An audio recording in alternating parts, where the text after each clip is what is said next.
Hello everyone, welcome again to our YouTube channel NK maths. आज की इस video में मैं सॉल्व करने वाला हूं सिलेक्शन पोस्ट का पेपर, सिलेक्शन पोस्ट फेज 10 का क्वेश्चन पेपर। ठीक है, उसमें मैथ्स का जो पेपर है वो मैं सॉल्व करने वाला हूं। ठीक है, मैथ्स के जो 25 क्वेश्चन पूछे जाते हैं वो मैं सॉल्व करने वाला हूँ। ठीक है, डेट ऑफ एग्जामिनेशन आप देख सकते हैं 1 अगस्त। ठीक है, यानी कि पहले तारीख को 1 अगस्त को जो पेपर लिया गया था 2022 में। ठीक है, आप देख लीजिए क्लियरली 1 अगस्त 2022 का फर्स्ट शिफ्ट का पेपर है बेसिकली। हालांकि फर्स्ट सेकंड शिफ्ट की बात नहीं कर सकते हम, क्योंकि ये ग्रेजुएट लेवल वाला पेपर है। ठीक है, सिलेक्शन पोस्ट जो है ये आपको पता है कि 3 बेस पे होता है। एक तो होता है 10th पे, ठीक है, 10th के बेस पे। जो दूसरा होता है ये होता है 12th के बेस पे। और जो थर्ड है आपका ये है ग्रेजुएशन या फिर इसके एबव। ठीक है, ग्रेजुएशन और एबव वाले लोगों के लिए एक होता है। तो ये ग्रेजुएशन लेवल वाला जो पेपर होता है उसमें मैथ्स के जो क्वेश्चन पूछे गए थे वो मैं सॉल्व करने वाला हूँ। और पेपर आप देख सकते हैं 1 अगस्त का पेपर है। जनरली जो ग्रेजुएशन लेवल वाला होता है पेपर ये थर्ड शिफ्ट में ही लिया जाता है। ठीक है, थर्ड या फिर जो भी लास्ट वाला शिफ्ट होता है उसमें लिया जनरली, मैंने देखा है ऐसा। ठीक है, तो इसीलिए मैंने शिफ्ट यहाँ पर मेंशन नहीं किया, क्योंकि शिफ्ट मेंशन करने का कोई फायदा नहीं है। आप बस ये समझ लो कि ग्रेजुएट लेवल का पेपर है और 1/8/2022 को ये पेपर लिया गया था। ठीक है, एसएससी सिलेक्शन पोस्ट फेज 10 का पेपर है। ठीक है, तो सॉल्व करें, स्टार्ट करें। देखो इसके अलावे बिल्कुल पैरेलली मैंने इसका चैप्टर वाइज सॉल्यूशन भी स्टार्ट किया है। ठीक है, जो चैप्टर वाइज में मैथ का सॉल्यूशन करता हूँ, इसमें पहला चैप्टर मैंने एवरेज, ये पिछले दिन ही इसकी वीडियो डली होगी। ठीक है, एवरेज ये मैंने सॉल्व कर दिया है।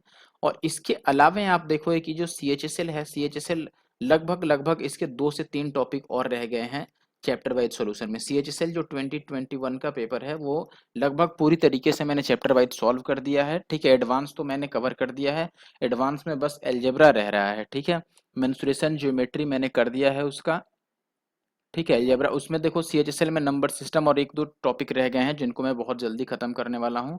और बाकी इसकी एवरेज की वीडियो सीएचएसएल की आने वाली है, नेक्स्ट वीडियो जो होगी वो एवरेज की है।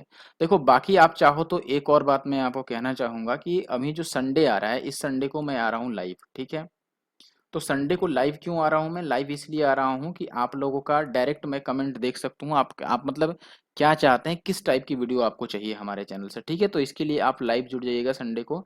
अभी मैं टाइम वेस्ट ना करके स्टार्ट करता हूँ अपने पहले क्वेश्चन से। ठीक है, देखिए फर्स्ट क्वेश्चन जो अपना है वो ये है, which department has the maximum number of students in all streams. ये देखो ये स्ट्रीम्स लिखे हैं आपको। ठीक है, स्ट्रीम का नाम है फिजिक्स है, केमिस्ट्री है, मैथ्स है, और ये आपका संगणक यानी कि कंप्यूटर साइंस है। ठीक है, और ये आपका डिपार्टमेंट लिखा हुआ है। तो आपको बताना है कौन से डिपार्टमेंट में सभी स्ट्रीम्स को मिला के, सभी वर्गों को मिलाकर मैक्सिमम नंबर ऑफ स्टूडेंट्स हैं। यानी कि ओवरऑल आपको, जैसे ये डिपार्टमेंट ए है, इसमें पूरे नंबर ऑफ स्टूडेंट्स को ऐड करना है, इनको प्लस करना है, इनको प्लस करना है, इनको और इनको, और प्लस करके आपको बताना है कि इसमें जो स्टूडेंट्स का संख्या है वो सबसे अधिक है। तो देखो यहाँ पर 5 विभाग आपको दिया गया है, लेकिन चूंकि ऑप्शन में 4 ही विभाग है तो हम 4 को ही चेक करेंगे। ठीक है, जैसे बी वाले को पहले चेक करते हैं। पहले ऑप्शन में बी है तो बी को चेक कर लो। ठीक है, बी में कितने लोग हैं? तो आप बोलोगे 6, 4, 10, 5, 15 और 3 1800 इसमें है। फिर ई आता है, ई वाला प्लस कर लो तो 6, 4, 10, 7, 17 और 6 23 और 1 24, इसमें कितने हैं? 2400 हैं। फिर आप सी वाला प्लस कर लो, सी में है 7, 3, 10, 4, 14 और 3 17 और 1 1880 है इसमें। ठीक है, फिर ए वाला प्लस कर लो, ए में कितने हैं? 7, 4, 11 और 5 16 और 1 17, 1750 के करीब है। तो सबसे ज्यादा जो हो रहा है वो 2400, यानी कि ई वाला। तो ऑप्शन जो दूसरा है वो सही आंसर है। राइट, आगे बढ़ जाते हैं। अब देखो इसकी अगर पीडीएफ आपको चाहिए ऐसे ही बाइलिंगुअल फॉर्मेट में, तो आप हमारा टेलीग्राम ग्रुप जरूर से ज्वाइन कर लें, एनके मैथ्स। ठीक है, और फिर नंदू कुमार। ठीक है, ये टेलीग्राम ग्रुप का भी नाम है, आप इसको जरूर से ज्वाइन कर लें, टेलीग्राम चैनल। ठीक है, यहाँ पर आपको इसकी पीडीएफ मिल जाएगी। ठीक है, चलिए नेक्स्ट क्वेश्चन देखिए दोस्तों, यहाँ पर क्या दिया है अपने को। ये दिया है 2 to the power x equal to 3 to the power y equal to 6 to the power z। ये तीनों इक्वल है तो इसकी वैल्यू बतानी है। अब देखो आपने ये बात पढ़ी हुई कि जैसे x to the power a है और इक्वल टू b लिखा है, तो हम इसको ऐसे भी लिख सकते हैं x equal to b to the power 1/a। यही चीज हम यहाँ पे यूज में लेंगे। इन सबको मैं मान लेता हूँ, जैसे ये 2 टू द पावर x है, ये 3 टू द पावर y है और ये है 6 टू द पावर z। सबको अगर मैं k के बराबर मान लूं तो आप बताओ, यहाँ से लिखोगे कि 2 टू द पावर x अगर k के बराबर है तो जो 2 होगा ये किसके बराबर होगा? k to the power 1/x। ठीक है, ऐसे ही यहाँ से अगर आप 3 निकालोगे तो ये हो जाएगा k to the power 1 by y, और यहाँ से अगर आप 6 लिखोगे तो 6 किसके बराबर होगा, k to the power 1 by z. ठीक है, अब देखो ये लिखने के बाद आपको ये पता है कि 2 इंटू 3 अगर हम करेंगे तो ये 6 आ जाएगा, 2 इंटू 3 6 होता है। अब 2 के जगह पर मैं ये वैल्यू पुट कर देता हूँ k to the power 1 by x, और इंटू 3 के जगह पर ये वैल्यू यानी k to the power 1 by y. ठीक है, और 6 के जगह पर हम लिख देंगे k to the power 1 by z. अब देखो सब इसमें ये आपको पता है कि पावर क्या होता है, प्लस कर लेते हैं पावर को, अगर बेस सेम होता है तो इसको हम k to the power 1 by x plus 1 by y लिख सकते हैं, और इधर हो जाएगा k to the power 1 by z. अब k दोनों साइड से कैंसिल आउट हो जाएगा तो ये होगा 1 by x plus 1 by y equal to 1 by z, और अगर 1 बाई जेड को लेफ्ट साइड लाओगे तो ये हो जाएगा 1 by x plus 1 by y और minus 1 by z equal to 0। ठीक है, तो ऑप्शन 3 जो है ये अपना सही आंसर है। नेक्स्ट क्वेश्चन है 0.9 और 1.5 का थर्ड प्रोपोर्शनल निकालना है। थर्ड प्रोपोर्शनल आपको पता है कि अगर ए बी सी है तो सी की जो वैल्यू होती है ये बी स्क्वायर बाई ए होता है, और यही थर्ड प्रोपोर्शनल होता है। तो यहाँ पे जो थर्ड प्रोपोर्शनल निकलेगा ये 1.5 का स्क्वायर यानी 1.5 इंटू 1.5 और बाई 0.9 यही आएगा, पॉइंट से पॉइंट काट लो। ठीक है, 15 का स्क्वायर क्या होता है 225, और बटा 9 9 से काटोगे तो ये 25 ही आएगा यानी कि 2.5, तो ऑप्शन 4 आएगा। ठीक है, आगे बढ़ते हैं। नेक्स्ट क्वेश्चन है अपने पास, which of the following is not a pair of co prime. Co prime क्या होता है, जिनका एचसीएफ यानी कि महत्तम समापवर्तक एक हो, यानी कि जिसमें कोई भी कॉमन नहीं हो, नो कॉमन। ठीक है, कुछ भी कॉमन ना हो उसको हम बोलते हैं को प्राइम। देखो इसमें कुछ भी कॉमन नहीं है यानी कि ये को प्राइम है, हमें नहीं वाला ढूंढना है। ठीक है, इसमें भी कॉमन नहीं है, को प्राइम है, ये भी को प्राइम है, यहाँ पे 2 कॉमन है यानी कि ये को प्राइम नहीं है, तो ऑप्शन फर्स्ट अपना आंसर हुआ। नेक्स्ट क्वेश्चन देखिए, यहाँ पर कह रहा है कि एक चुनाव में 35% मतदाताओं ने पी के लिए मतदान किया, जबकि बाकी ने शेष 50% मतदाताओं ने शेष में से 50% ने क्यू के लिए मतदान किया, शेष ने मतदान दिया ही नहीं। अब ये कह रहा है कि यदि उम्मीदवार पी को मत देने वाले और मत न देने वाले के बीच का अंतर जो है वो 1000 था, तो चुनाव में मतदान करने योग्य व्यक्तियों की संख्या कितनी थी। चलिए देखिए अब क्या कर सकते हैं, यहाँ पर सबसे पहले तो हम ले लेते हैं कि अच्छा देखो 35% अगर लेना है और फिर 50% लेना है तो ये वैल्यू पॉइंट में आएगा डेफिनेटली। तो मैं मान लेता हूँ कि जो टोटल नंबर ऑफ वोटर्स था ये 100 नहीं 200 था। ठीक है, तो 200 में से पी को कितना वोट चला गया, तो आप बोलोगे 35%, 100 होता तो 35, लेकिन ये 200 है तो डबल यानी कि पी को 70 वोट्स गए। अब बचा कितना 130 वोट, देखो अभी 130 वोट चला गया लेकिन उसमें से क्यू को 50% मिला है। ठीक है, यहाँ पर क्या कह रहा है कि 50% of the remaining voted for candidate Q, यानी कि जो बच गया पी को देने के बाद, अगर 200 में से 70 ने पी को दिया तो 130 बच गए, उसमें से 50% यानी कि आधे 65 ने क्यू को वोट दिया, और कितने लोगों ने वोट नहीं दिया, जो बच गए। अब 130 में से 65 यहाँ पर है तो 65 लोगों ने वोट नहीं दिया। अब ये कह रहा है कि डिफरेंस जो है यहाँ पर देखो, difference between those who voted for candidate P and those who did not vote, यानी कि जिन्होंने वोट नहीं दिया और जिन्होंने पी को वोट दिया, इन दोनों के बीच का जो डिफरेंस है ये आपको दिया हुआ है, और ये डिफरेंस यहाँ पर कितना आ रहा है 5 का, लेकिन क्वेश्चन में ये दिया है 1000 का। तो 5 की वैल्यू अगर 1000 है तो 1 की वैल्यू 200 हो गई, और हमें टोटल नंबर ऑफ वोटर्स बताना है यानी 200 की वैल्यू बतानी है, तो 200 को 200 से मल्टीप्लाई करो 40,000 आएगा आपका। ठीक है, यानी कि option first will be the answer. Next question देखिए, यहाँ पर कह रहा है कि the average of P numbers is Q square and the average of Q numbers is P square then the average of P plus Q. ये जो average वाला सेपरेट वीडियो मैंने बनाया है ना, वहां पे सॉल्व कर दिया है ऑलरेडी। ठीक है, तो मैं जरूर से यहाँ पर रेफर करूंगा कि आप वो वीडियो जा करके देख लो। ठीक है, फिर भी अगर आपको निकालना है तो ग्रुप एवरेज का फॉर्मूला लगा लो। ग्रुप एवरेज का फॉर्मूला होता है N1 A1 plus N2 A2। ठीक है, और अपॉन N1 प्लस N2। ज्यादा डिटेल में आपको देखना है तो एवरेज वाली वीडियो देख लो जो सिलेक्शन पोस्ट फेज 10 का है। ठीक है, स्पेशल एवरेज टॉपिक मैंने सॉल्व किया है। तो आप पी संख्याओं का औसत इतना है, इनको मल्टीप्लाई करोगे तो ये आएगा पी क्यू स्क्वायर, क्यू वाले को पी स्क्वायर से मल्टीप्लाई करोगे तो ये आ जाएगा पी स्क्वायर और क्यू, और डिवाइडेड बाई टोटल नंबर यानी कि पी प्लस क्यू। ऊपर से आप कॉमन ले लोगे पी क्यू तो अंदर बच जाएगा पी प्लस क्यू, और अपॉन ये आ गया पी प्लस क्यू, तो इससे ये कटेगा यानी कि पी क्यू जो बचा ये आपका आंसर है ऑप्शन फोर्थ। ठीक है, नेक्स्ट क्वेश्चन है अपने पास, what is the ratio of the total sales of company C for both the years to the total sales of company D for both the years, दोनों वर्षों के लिए, दोनों वर्ष यानी कि 11-12 के लिए सी और डी का आपको रेशियो बताना है। सी में टोटल कितना होगा, देखो 12 और 17 29 होगा, और 29 एक ही ऑप्शन में है, चाहो तो आप डी भी जोड़ लो, 36 आएगा। One of the easiest question this one, ठीक है, काफी इजी क्वेश्चन था। अगला क्वेश्चन देखो, यहाँ पर ये नंबर पे मत जाइए क्योंकि इंग्लिश हिंदी करने के चक्कर में इधर उधर हो गया है। 28% of the people eligible to vote are between 20 to 25 years, ठीक है, यानी कि 28% ऐसे लोग हैं जो मतदान करने के लिए पात्रता रखते हैं, और उनका जो एज है वो 20 से 25 वर्ष के है, ठीक है, 20 से 25 वर्ष के बीच में मान लो उनका एज है। एक चुनाव में मतदान करने के लिए पात्र 20 से 25 वर्ष के बीच के उम्र के लोगों में से 75% ने वास्तव में मतदान किया। उस चुनाव में 20 से 25 वर्ष के बीच के व्यक्तियों की संख्या जिन्होंने वास्तव में मतदान किया था, मतदान हेतु पात्र लोगों की संख्या का कितना प्रतिशत था, ये बताना है। अब देखिए यहाँ पर हम क्या कर सकते हैं, हम मान लेते हैं कि जो टोटल नंबर ऑफ वोटर्स थे फिर से वो 100 थे। 100 में से कह रहा है कि देखो 28% लोग ऐसे हैं जिनका एज 20 से 25 के बीच में है, ठीक है, तो मैं यहाँ पर लिख देता हूं कि देखो 20 से 25 वाला जो एज ग्रुप है, 20 से 25 वाला, इसमें कितने परसेंट लोग हैं, तो आप बोलोगे कि 28 लोग 100 में से यहाँ पर हैं।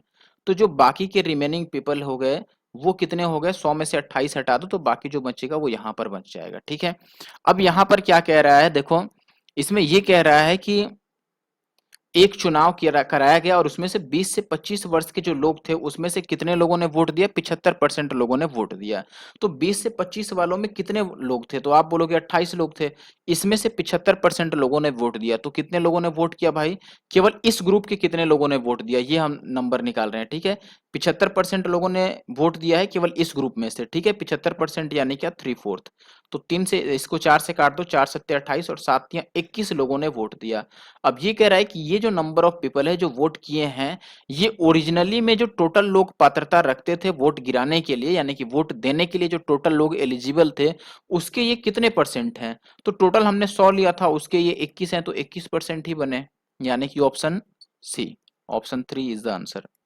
नेक्स्ट क्वेश्चन देखिए, ट्रिगो का क्वेश्चन है, थीटा दिया है 120 डिग्री, पी जो है वो cos theta plus sine theta है, तो आपको बताना है कि P की वैल्यू जो है वो 0 से किस तरह, मतलब 0 से बड़ा है छोटा है, क्या रिलेशन रखती है। देखो P 120 अगर है तो आप यहाँ पर लिखोगे कि ये हो गया cos 120 डिग्री और प्लस साइन का 120 डिग्री, राइट। अब इसको अगर आप 90 प्लस थीटा कर लो, यानी कि 90 प्लस 30, और इसको आप 90 प्लस 30 कर लो, तो आपको पता है cos 90 प्लस थीटा जो होता है वो माइनस का साइन थीटा होता है, तो ये माइनस का साइन 30 हो जाएगा, और साइन 90 प्लस थीटा जो होता है वो प्लस का cos थीटा होता है, तो ये cos 30 हो जाएगा।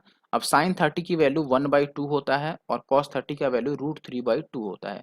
इसको माइनस करोगे तो ये √3 माइनस 1/2 आ गया, और डेफिनेटली ये क्या है, देखो ये 1/2 जो है वो इससे तो छोटा ही है, क्योंकि √3 की वैल्यू 1 से ज्यादा है, 1.732 होता है, तो डेफिनेटली ये जो वैल्यू है ये 0 से बड़ी आएगी, this value is greater than 0, तो हम ये कह सकते हैं कि P जो है वो 0 से बड़ा है, ऑप्शन 2 जो है वो सही है।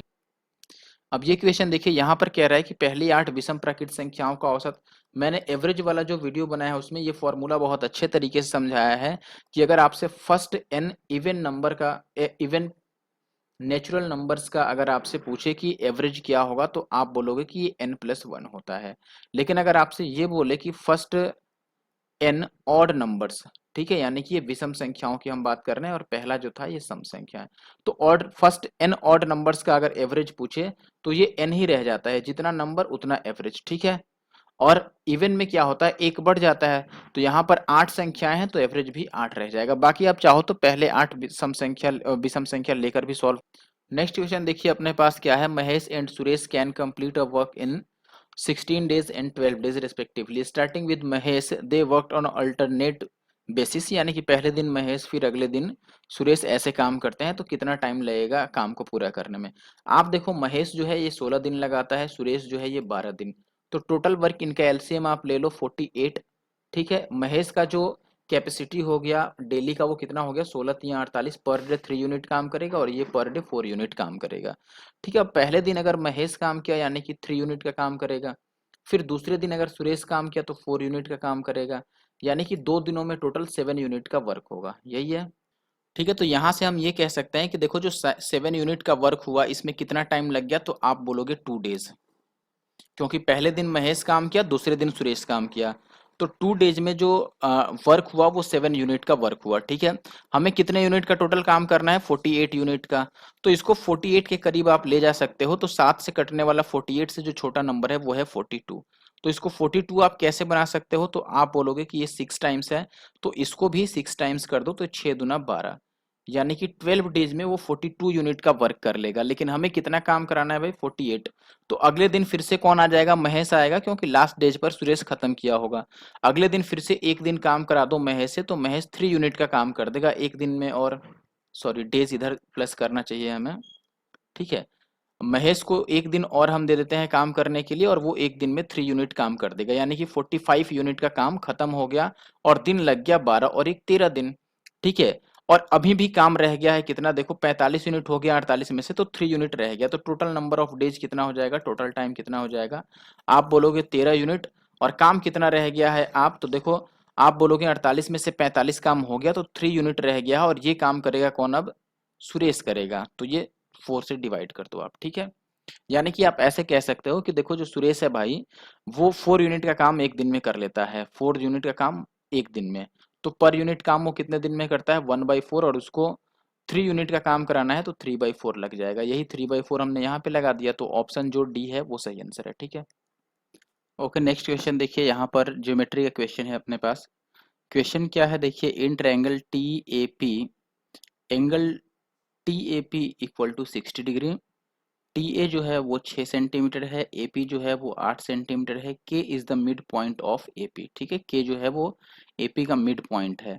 A line from K is produced to meet T P at O such that angle A K O equal to 120 degree, find the length of O K. देखो ऑलरेडी मैंने एक डायग्राम ड्रॉ किया है, इसमें बस हम नाम लिख लेते हैं। ट्रायंगल है टी ए पी, तो ये टी मान लेते हैं, ये ए हो गया और ये पी हो गया, ठीक है। अब कह रहा है इसमें कि टी ए पी जो एंगल है ये 60 डिग्री है, तो ये हो गया अपने पास 60 डिग्री, राइट। टी ए जो है वो 6 है, तो ये 6 हो गया। ए पी अपने पास 8 है, ए पी कितना हो गया? ये पूरा 8 हो गया, ठीक है। अब ये कह रहा है कि के जो है वो ए पी का मिड पॉइंट है। ए पी का मिड पॉइंट ये है अपने पास, दिस वन इज के। अब कह रहा है कि के से एक रेखा टीपी को ओ पर मिलने के लिए इस प्रकार बढ़ाया गया है, टीपी से ओ पर मिलने के लिए इस प्रकार बढ़ाया गया है कि ए के ओ 120 डिग्री हो जाए। तो देखो के से ओ को मिलाने के लिए एक लाइन ड्रॉ किया गया है, और इस तरह से ड्रॉ किया गया है कि जो ए के ओ यानी कि ये जो एंगल है ये कितना बन जाए? 120 डिग्री, ठीक है। बस ये बात है, तो हमें बताना है कि ओ के का लेंथ क्या होगा, ठीक है।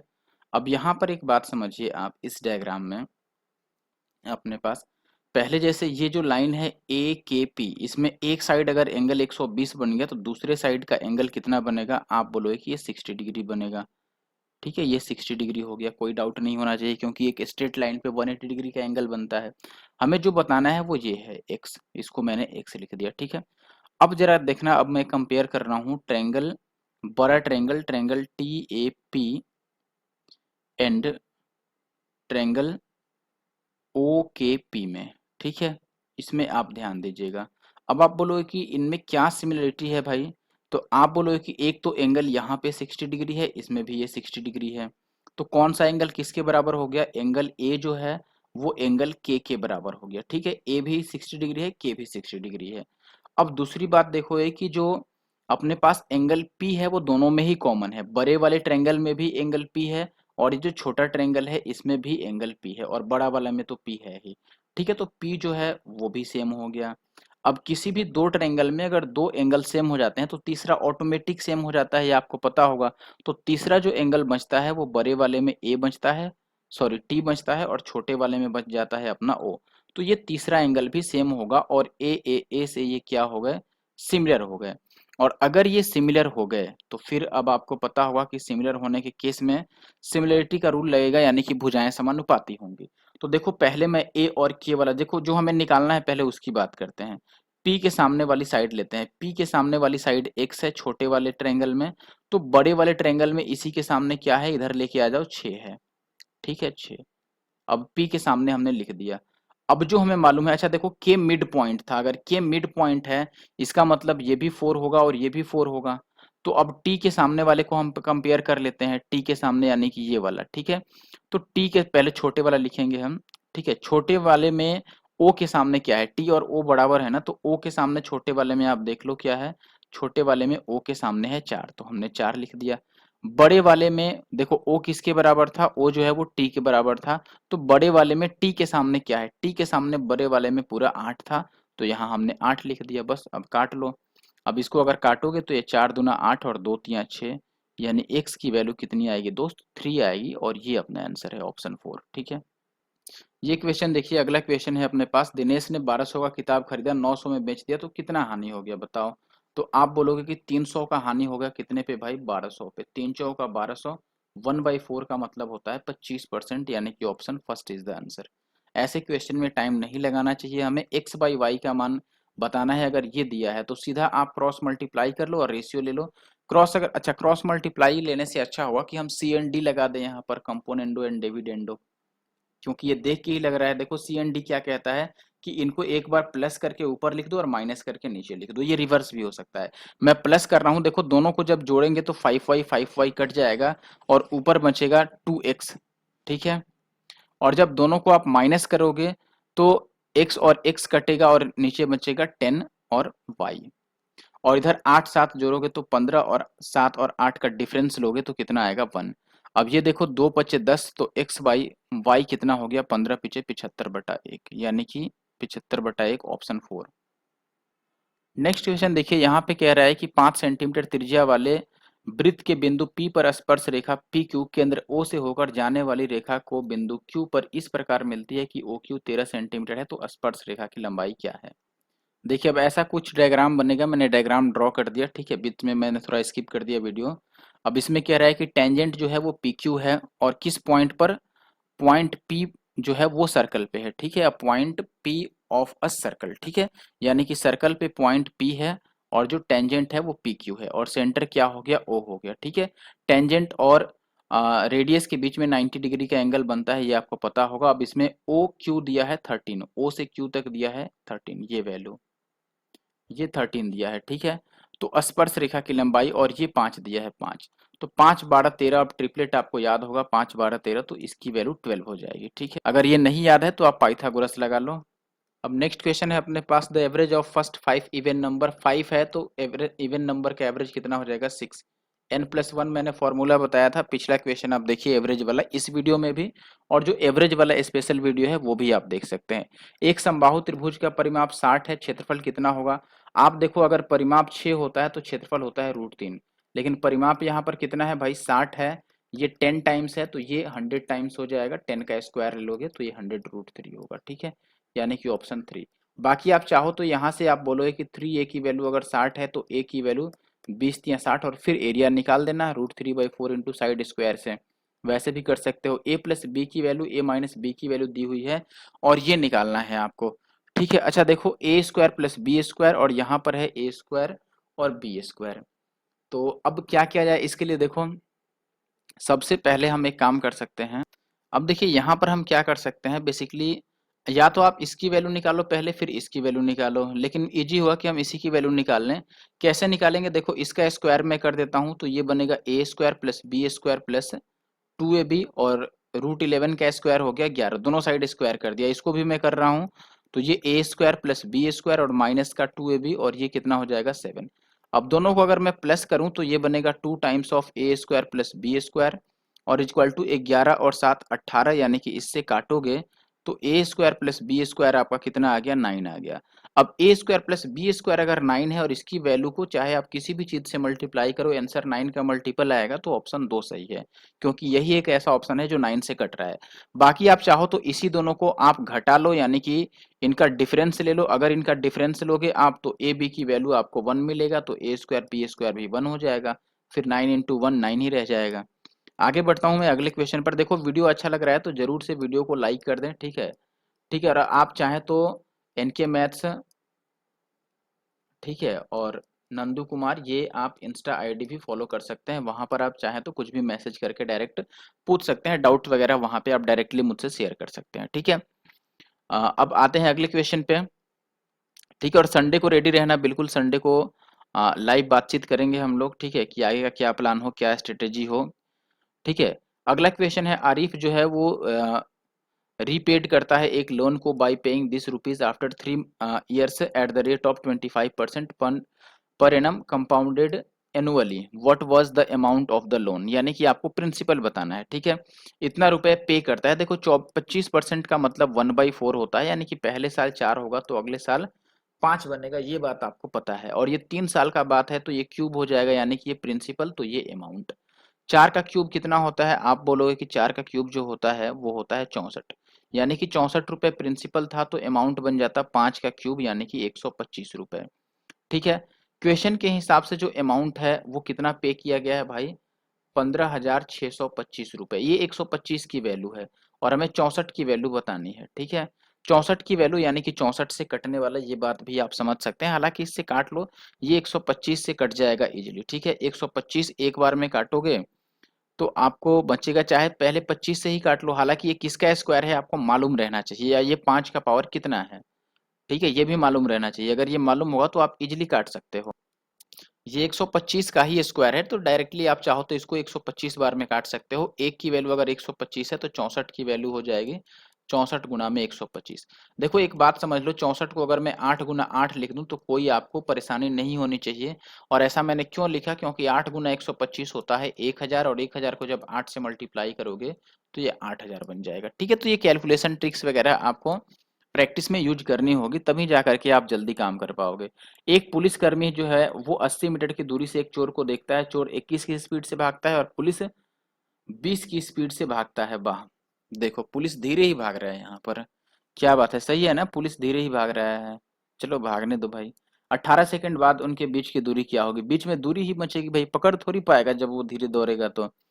अच्छा देखो 18 सेकंड की बात कर रहा है तो आप यहाँ पर एक बात कर लो, ऐसा क्वेश्चन अगर आपने लेटेस्ट ये सॉल्यूशन मेरा देखा हो, टाइम स्पीड डिस्टेंस का जो CHSL 2021 वाला मैंने लेटेस्ट चैप्टर वाइज सॉल्यूशन दिया है, तो उसमें ऐसा क्वेश्चन मैंने किया है, बिल्कुल सेम टाइप का क्वेश्चन, और आप देख सकते हो कि ये रिपीट हो गया फिर फेज 10 के पेपर में, ठीक है। तो इसीलिए प्रीवियस ईयर देखना जरूरी है। अब देखो हम क्या कर सकते हैं, यहाँ पर देखो जो चोर है वो 1 किलोमीटर की स्पीड ज्यादा रखता है, ठीक है, 1 किलोमीटर पर आवर, यानी कि हर एक घंटे में, हर एक घंटे का मतलब कि हर एक 3600 सेकंड में, अब हम सेकंड में चल रहे हैं, हर एक 3600 सेकंड में वो 1 किलोमीटर यानी कि 1000 मीटर ज्यादा चलेगा। लेकिन यहाँ 18 सेकंड की बात है, देखो 18 सेकंड की बात है तो 2 जीरो से मैं 2 जीरो कट कर रहा हूँ, और ये 5 दूना 10 5 मीटर, और इधर 18 दूना 36 यानी कि 18 सेकंड। तो आप बोलोगे 18 सेकंड में जो चोर है वो 5 मीटर आगे भाग जाएगा, ठीक है, 5 मीटर आगे चला जाएगा 18 सेकंड में। अब देखो पहले से चोर जो था वो 80 मीटर दूर था, 18 सेकंड में वो 5 मीटर और दूर चला जाएगा, यानी कि अब वो 85 मीटर की दूरी हो जाएगा उनके बीच का। जैसे आप देखो यहाँ पुलिस है, यहाँ चोर है, ठीक है, ये चोर हो गया, बीच का जो डिस्टेंस है वो 80 मीटर का है, 80 मीटर। अब ये भी इधर भागना शुरू किया, ये भी इधर, और पकड़ने की तो बात दूर है 18 सेकंड में, ये दूरी तो मेंटेन रहता कब, जब दोनों सेम स्पीड से चलते, ये भी 20 की स्पीड से चलता, ये भी 20 की स्पीड से चलता, तो चाहे जिस सेकंड में आप बात करो ये डिस्टेंस मेंटेन रहता। लेकिन ये 1 किलोमीटर की स्पीड ज्यादा रखता है, यानी कि 18 सेकंड में 5 मीटर और ज्यादा भाग जाएगा पुलिस से, तो ये डिस्टेंस जो है वो 85 मीटर बन जाएगा बीच का, ठीक है। नेक्स्ट क्वेश्चन नंबर 22 पर आते हैं, एक्स और वाई का समांतर माध्य और गुणोत्तर माध्य दिया है। देखो ये क्वेश्चन भी मैंने डील कर दिया है, लेकिन कहाँ डील किया है अभी याद नहीं आ रहा है, ये एवरेज वाले चैप्टर में ही मैंने डील किया है, ठीक है। हालांकि एवरेज के क्वेश्चन नहीं है, लेकिन एवरेज में मैंने ये क्वेश्चन किया है, आपको याद हो तो। समांतर माध्य क्या होता है, अरिथमेटिक मीन जो कि a+b/2 होता है, इसकी वैल्यू आपको 8 दे रखा है, तो यहां से आप बोलोगे कि a+b हो गया, दिस वन इज 8, ये 16 हो गया, ठीक है, 8 दूना 16। गुणोत्तर माध्य क्या होता है, गुणोत्तर माध्य होता है √ab, दो नंबर अगर a और b है तो उनका जो gm होता है, ज्योमेट्रिक मीन, वो होता है √ab, और ये दिया है 3√7। तो यहाँ से आप एक काम कर सकते हो कि देखो दोनों साइड स्क्वायर कर लो, तो ए बी की वैल्यू आ जाएगा 3 तिया 9 और इंटू का 7। अब देखो यहाँ से वैल्यू डायरेक्ट सेट हो गया कि 9 इंटू 7 ए बी आ रहा है, और यहाँ 9 + 7, अगर यहाँ भी 9 और 7 पुट कर दो तो 16 भी बन जा रहा है, यानी कि ए को आप 9 और बी को 7 ले सकते हो, कोई दिक्कत नहीं है। तो आप देखोगे एक्स का क्यूब यानी 9 का क्यूब 729, और वाई का क्यूब, वाई अगर हम 7 रख देते हैं तो 7 का क्यूब कितना हो जाएगा 343। तो 9 3 12, लास्ट में 2 आएगा, यानी कि ऑप्शन 2 जो है वो सही आंसर है, last digit will be 2। Next question देखिए, क्वेश्चन नंबर 23। एक एयर कंडीशनर का अंकित मूल्य आपको दिया है 45,000, 15% और 20% का दो डिस्काउंट देने के बाद इसका एसपी बताना है क्या होगा। देखो 45,000 रुपये तो है, 15% का डिस्काउंट दोगे तो 85% रह जाएगा आपका, फिर 20% का डिस्काउंट दोगे तो 80% रह जाएगा। ठीक है, ये दो और दो 4 जीरो से, 3 और 1 4 जीरो तो कट गया, बाकी ये 45 है। ठीक है, तो आप इसको देखो मल्टीप्लाई करने से पहले हम एक काम कर सकते हैं, ये 45 है ना, तो इसका डिजिटल सम जो आएगा वो 9 आएगा। ठीक है, आप चाहो तो इनको ऐड करके देख लो, या फिर 45 है तो आंसर वही होगा जो 9 का मल्टीपल हो, क्योंकि इनको मल्टीप्लाई करोगे तो 9 तो आएगा ही आएगा। ठीक है, 9 का मल्टीपल ये नहीं है, 3 2 5 ये नहीं है, 6 3 9 1 10 ये नहीं है, 6 3 9 ये है। Option D will be the answer. ठीक है, आप चाहो तो कैलकुलेट करके देख लेना। क्वेश्चन नंबर 24, आई होप कि ये डीआई का ही क्वेश्चन होगा। यस, यहाँ पे आपसे कह रहा है कि यदि जून 2016 की तुलना में इन कक्षाओं के लिए जून 2017 में बच्चों की जो संख्या है वो 20% बढ़ गई हो, तो जून 2016 में स्विमिंग और एथलेटिक्स और संगीत कक्षाओं में भाग लेने वाले बच्चों की कुल संख्या क्या थी। अब देखिए यहाँ पर कुछ चीजें मिसिंग है, कट गई हैं क्वेश्चन में से, वो मैं लिख देता हूँ। एक तो जो टोटल नंबर दिया है आपको, टोटल नंबर ऑफ स्टूडेंट्स, ठीक है, वो दिया है आपको 600। कब? ये 2017 में। ठीक है, 2017 में दिया हुआ है आपको टोटल नंबर 600। और ये वाला जो है ये योगा का है, आप कंफ्यूज ना हो ये। और ये जो है ये आपका है स्विमिंग और एथलेटिक्स, स्विमिंग एंड एथलेटिक्स। ठीक है, एथलेटिक्स। अब यहाँ पर देखिए, इसमें आपको ये बोला गया है कि 2017 में जो है वो 20% इंक्रीज हो गया है इनके नंबर में, तो 16 में क्या था इनका नंबर ये बताना है। किसका नंबर भाई? स्विमिंग, एथलेटिक्स और सिंगिंग का। ठीक है, यानी कि म्यूजिक का। म्यूजिक है, सिंगिंग है, एथलेटिक्स है, ये है। तो आप यहाँ पर बोलोगे कि देखो भाई अभी हम निकालते हैं कि 2017 का क्या केस है। अगर मैं 2017 का आपसे पूछूं तो आप बोलोगे कि जो स्विमिंग एथलेटिक्स है ये 22% है, और साथ में आपको चाहिए यहाँ पर कौन सा चाहिए? म्यूजिक। म्यूजिक ये है संगीत वाला, ये वाला 16% म्यूजिक है। तो देखो स्विमिंग और म्यूजिक अगर मिला लो और एथलेटिक्स, तो ये टोटल 38% बनते हैं। यानी कि अभी ये 38% है। किसका 38% भाई? टोटल 600 का। तो आप बोलोगे कि 600 का 38% ये है 2017 में इनका नंबर। अगर 16 में पीछे जाना होगा तो आपको उल्टा लिखना होगा, 100 और बटा 20% का वृद्धि हुआ था तो 120। ठीक है, हमने उल्टा कॉन्सेप्ट लगा दिया। अब ये कैंसिल आउट हो जाएगा, इससे ये 5 टाइम्स, देखो ये 38 है तो आंसर 19 से कटेगा ना, ये आंसर होगा फिर, क्योंकि यही 19 से कट रहा है, ये तीनों तो कट ही नहीं रहे। बाकी आप इनको मल्टीप्लाई कर लेना, 38 बचे 5 दूना 10, इसको डबल कर दो और इसको हाफ कर लो, बस आ गया मल्टीप्लाई करके 190। ये है कैलकुलेशन स्पीड। लास्ट क्वेश्चन पर आ जाते हैं। देखो ये है, रितु ने 2 टीवी सेट खरीदा 4800 रुपए का, 20% का एक पर लाभ हुआ, एक पर 20% की हानि। ओवरऑल लाभ या हानि प्रतिशत आपको याद होगा, ऐसे केस में ओवरऑल जब भी देखो एसपी सेम हो, आपको याद है कि SP1 और SP2 अगर सेम हो, और ये जो लाभ प्रतिशत है मान लो एक बार X% का लाभ हो, एक बार X% का लॉस हो, तो ऐसे केस में हमेशा क्या होता है? ऑलवेज X²/100% का क्या होता है? लॉस होता है। ठीक है, यानी कि हानि। तो यहाँ पर आप 20 का स्क्वायर ले लो, 400 और बटा 100 इसका हानि होगा, यानी कि 4% का लॉस होगा। ठीक है, option first will be the answer. ठीक है, तो वीडियो आपको कैसा लगा कमेंट करके जरूर बताना। ठीक है, क्या इस सीरीज को कंटिन्यू रखा जाए कि नहीं ये भी आप बताइएगा। बाकी CHSL वाले लोग तो बिल्कुल भी टेंशन ना लें। और देखो ये लेटेस्ट क्वेश्चन इसलिए मैं सॉल्व कर रहा हूँ क्योंकि ये टाइप आएगा बिल्कुल अभी CGL में। ठीक है, और ऐसा नहीं है कि CGL निकालने से पहले, ये CGL पहले से ही ये लोग प्लान बना रहे होंगे कि हाँ भाई चेंजिंग करनी है, अचानक से कुछ नहीं होता, धीरे धीरे ही होता है। ठीक है, तो ये आप एक बार सेट इनका जरूर से कर लेना। पहले हम ग्रेजुएशन लेवल की खत्म कर रहे हैं, फिर आप चाहेंगे अगर कमेंट करेंगे तो जो 12th लेवल वाला पेपर होता है उसको भी सॉल्व करेंगे। ठीक है, thank you for watching the video. Comment और लाइक करके जाना है।